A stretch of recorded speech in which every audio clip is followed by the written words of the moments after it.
Guys, I got to tell you, I am so excited about today's show. Yeah. P.T. Barnum. I didn't know half. I didn't know a third of P.T. Barnum's story. Now, his connection to our local area starts in Bethel. Bethel, Danbury, Bridgeport, southern tier, and Somers, New York. But he was born in Bethel, right? Born in Bethel. Back in this guy, he's an 1800s guy, right? He was born in 1810, died in 1891. So 81 years old, in the 1800s, which was pretty long back in those years, Yeah.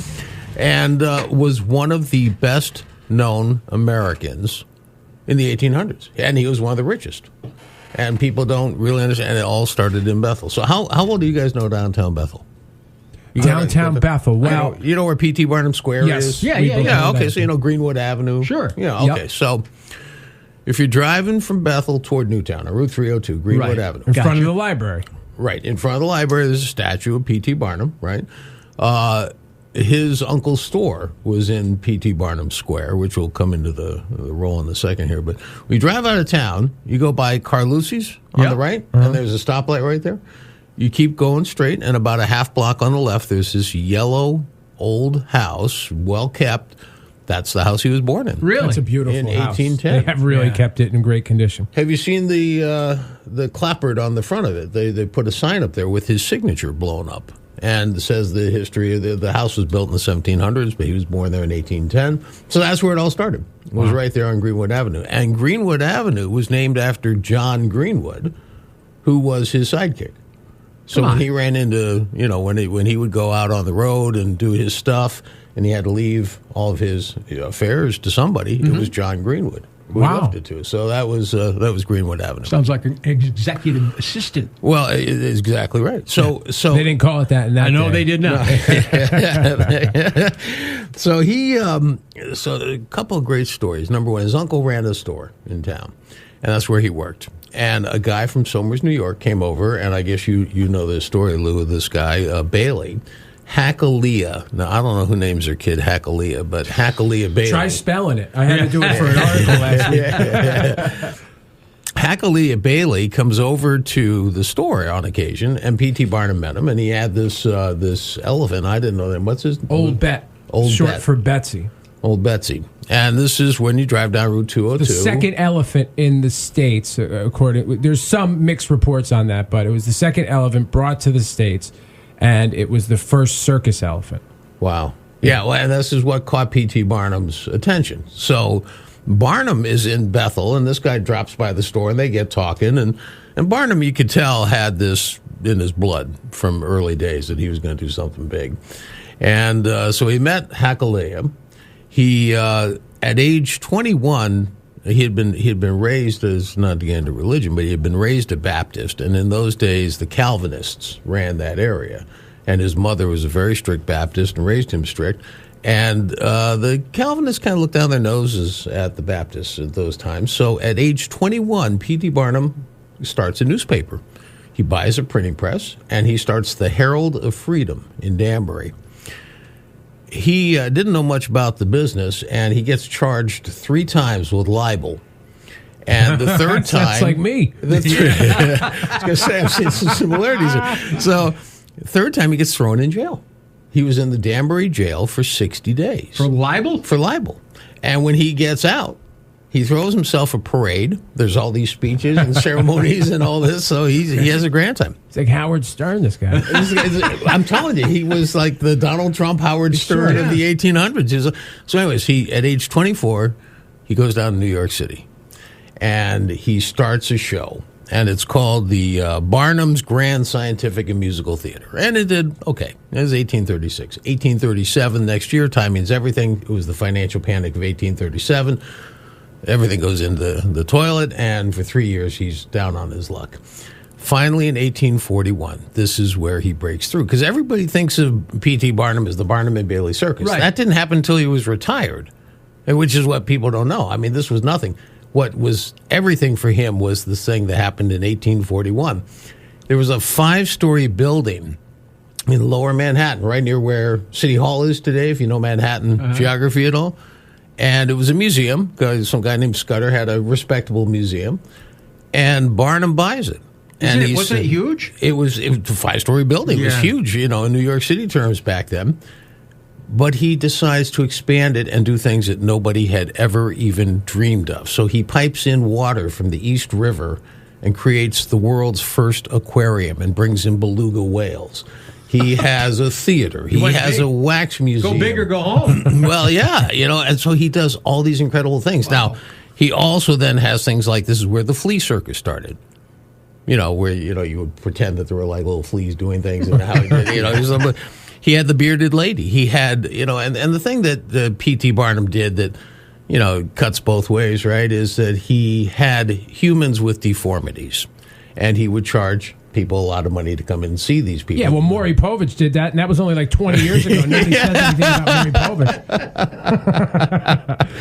Well, they kind of looked down their nose at him, but on the other side of the coin, he said, "Look, I'm giving these people good-paying jobs that they wouldn't otherwise have." Sure, so the bearded lady, the co-joined twins, who were known as the Siamese twins, dwarfs, giants. I mean, he had all these people. Why can't we do that these Well, days? context matters. It's not okay today, but back in that time, they treated people obviously savagely and terribly, but Exactly right. it was a different time. Sure. Exactly right. So he made a blessed fortune at the Barnum's American Museum. That's where he made his money.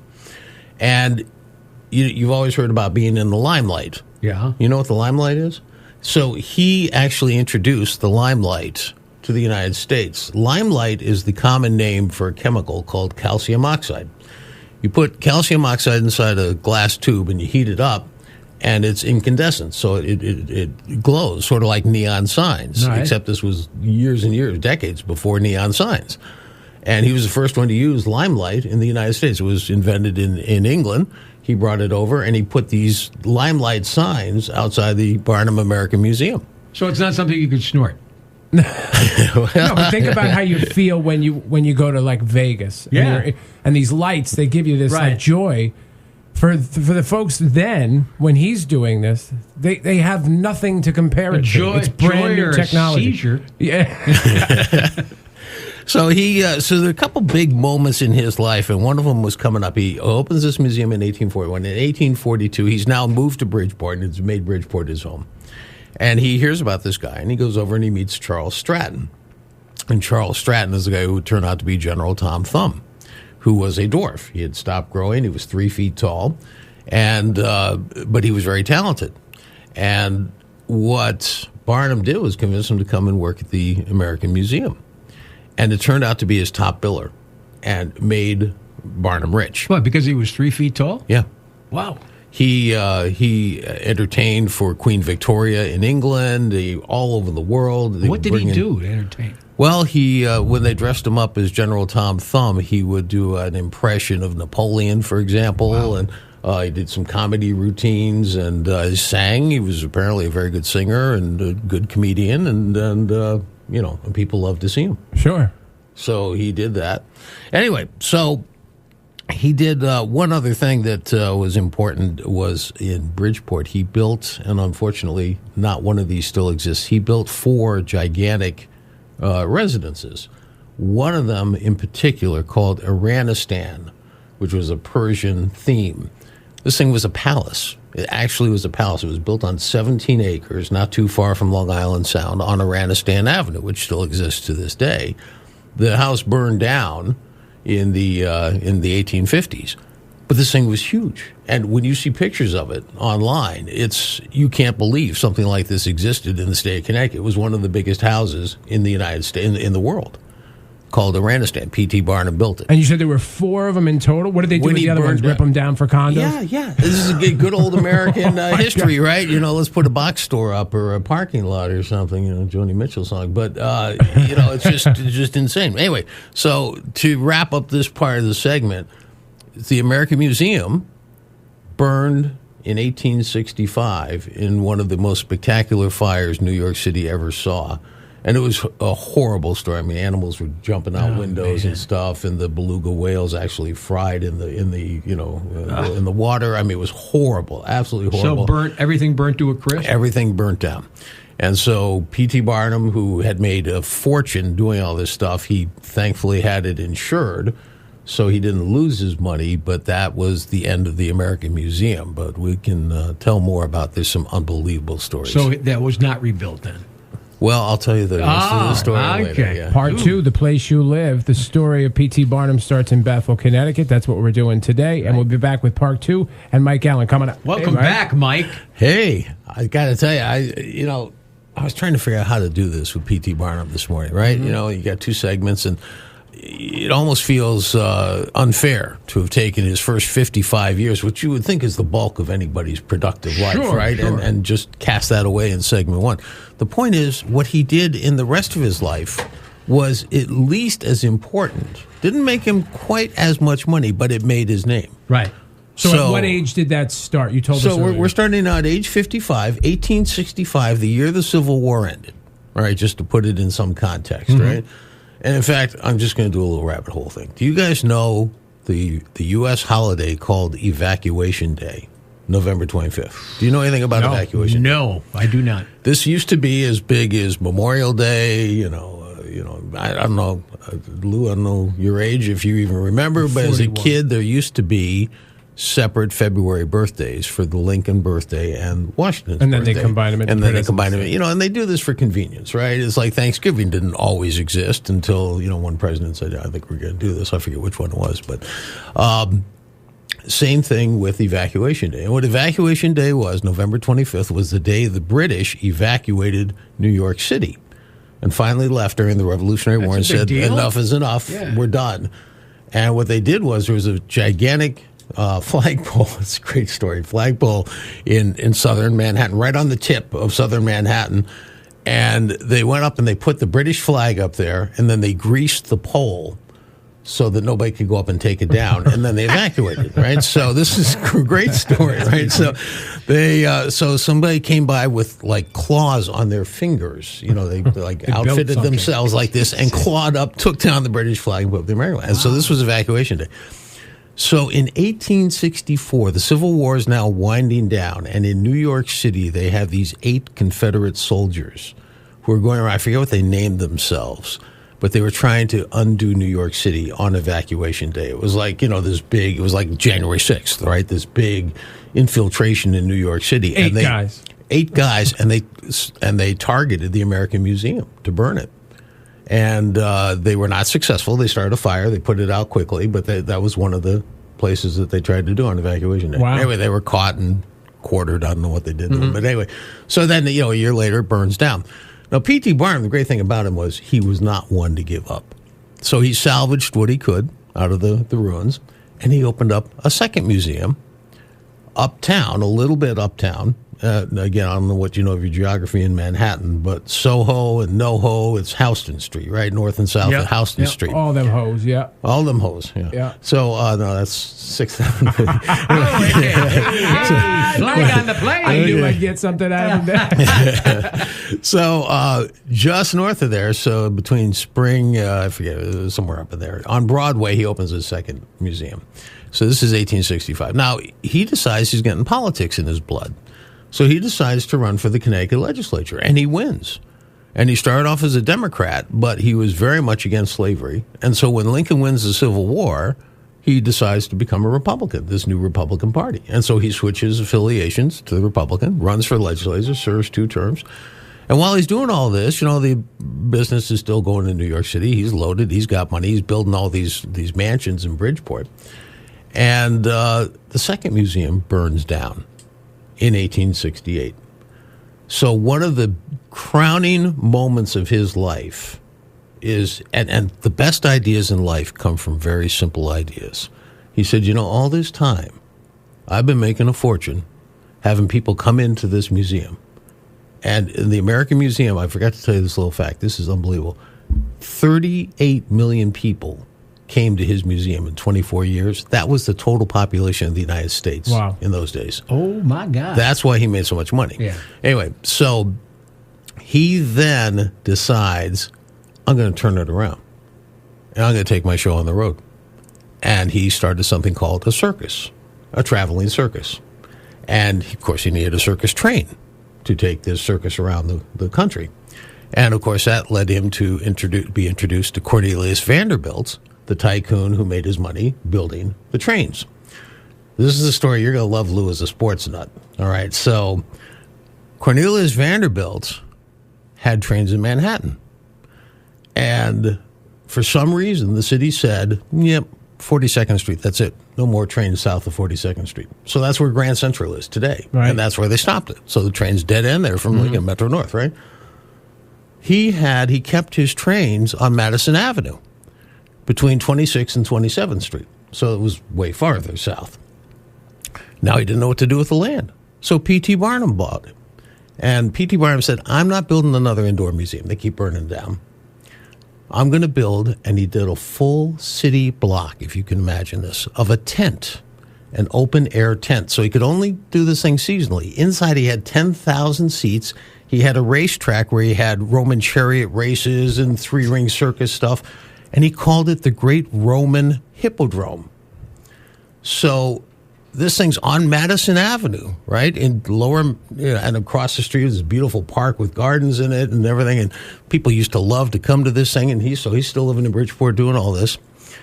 And in 1879, 5 years after this, he's had enough of it. And he sells the land back to Cornelius Vanderbilt.